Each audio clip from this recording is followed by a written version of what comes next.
दिल्ली में संसद की शुरुआत और सड़क से लेके सदन तक हंगामा और भारतीय जनता पार्टी की जो अलोकतांत्रिक चेहरा है वो सामने आ गया। बच्चों को भी वो छोड़े नहीं, अश्रु गैस और लाठी चार्ज किया है जो बेहद निंदनीय है। इतने दिन से वो बैठे हैं, उनसे बुला के बात कर लेते तो क्या हो जाता।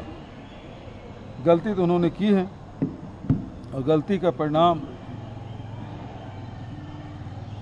22 लाख जो भोगे हैं, जिसमें 22 लड़के छात्र छात्राएं आत्महत्या कर ली।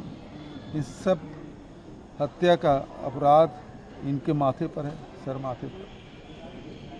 सर, राहुल गांधी जी भी बोल रहे हैं कि 152 परीक्षा लीक हुए हैं, 7.5 करोड़ बच्चों को प्रभावित होना पड़ा इससे। निश्चित रूप से परीक्षा करा नहीं पा रहे हैं, लीक हो रहा है और अर्थव्यवस्था ऐसी कि इनको रोजगार नहीं मिल पा रहा है और न ही किसी को नौकरी मिल पा रही है। चढ़ावा में चोरी हो रही है, डकैती हो रही है। ये तो भगवान तक नहीं छोड़ रहे हैं। संसद का सत्र शुरू हुआ है, ये जो इस तरीके के जो प्रोटेस्ट चल रहे हैं और एक तरफ सरकार जो है एक ऐसा अध्यादेश बिल लाने के चक्कर है जिसमें वंदे मातरम अगर कोई रोकता है तो उसको 3 साल तक सजा हो सकती है। कैसे देखते हैं? देखिए, वंदे मातरम तो आज़ादी के पहले से गाया जाता था और जब वंदे मातरम की गाते थे तो अंग्रेज जेल में ठूस देते थे, तब ये उनके मुखबिरी कर रहे थे, बताते थे कौन वंदे मातरम गा रहा है और सजा दिलवाते थे, है ना। आज बड़े भक्त बन गए हैं। तो हाँ, संसद का सत्र शुरू हुआ है, ऐसे में प्रधानमंत्री अपील कर रहे हैं कि तथ्यों पर, तर्कों पर बात करें। बिल्कुल सही बात है कि छात्रों के भविष्य पे चर्चा होनी चाहिए। जो पेपर लीक हुआ उस पर चर्चा होना चाहिए, जो राम मंदिर में चढ़ावा में जो डकैती हुई उस पर चर्चा होना चाहिए, खाद बीज नहीं मिल पा रहा उस पर चर्चा होना चाहिए, इस पर चर्चा होनी चाहिए। पेट्रोल के भाव अब $70 प्रति बैरल हो गया, फिर भी रेट नहीं घट रहे हैं। रसोई गैस की कीमत नहीं घट रहे हैं, उस पर चर्चा होनी चाहिए। ये तो सबकी ज़रूरत है। सर, ये टीएस और आपके संबंधों को लेकर बीजेपी लगातार जो है हमलावर होती रही है। कल जो है आपके घर आके टीएस ने मुलाकात की, फिर एक बार बयान, क्या लग रहा है किस तरह की क्या बयान दे दिए? ये जो है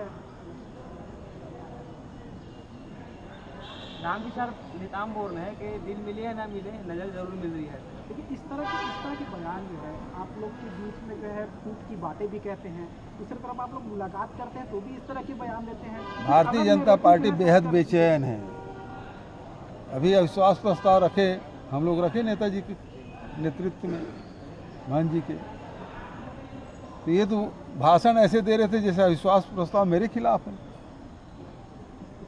सरकार के पास उपलब्धि कुछ है नहीं। आप सब पत्रकार लोग तो देखे ही वहाँ इस प्रकार 15 घंटा चर्चा चली, उसमें केवल हमारे शासनकाल के 5 वर्षों की चर्चा कर रहे थे। इनके पास 2.5 साल का कुछ है ही नहीं उपलब्धि, क्योंकि हमारा 2 साल तो कोरोना में निकला, उसके बाद भी केवल हमारी चर्चा।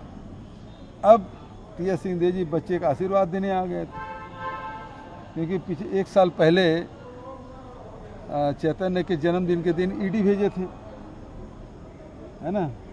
दूसरे जन्मदिन में ईडी तो नहीं आए, टीएस सिंहदेव जी आए, तब भी इनको तकलीफ है ना। प्रधानमंत्री नरेंद्र मोदी ने 56 साल के युवा तंज कसा है राहुल गांधी पर, 56 साल के युवा बताया है। अब राहुल गांधी बोलते हैं हम युवा के साथ हैं, हम युवा हैं, लेकिन प्रधानमंत्री बोल रहे हैं 56 साल का युवा। अब उनके पास देश को देने के लिए, कहने के लिए कुछ है ही नहीं है, तो इसी प्रकार से उल जुलूल बात करेंगे। भैया बोर्डिंग शुरू हो गया है, कोई समाप्त तो नहीं हुआ है। कौन बोल रहा समाप्त हुआ है? सीएजी की रिपोर्ट आई है, व्यक्ति प्रबंधन पर सवाल खड़ा किया है।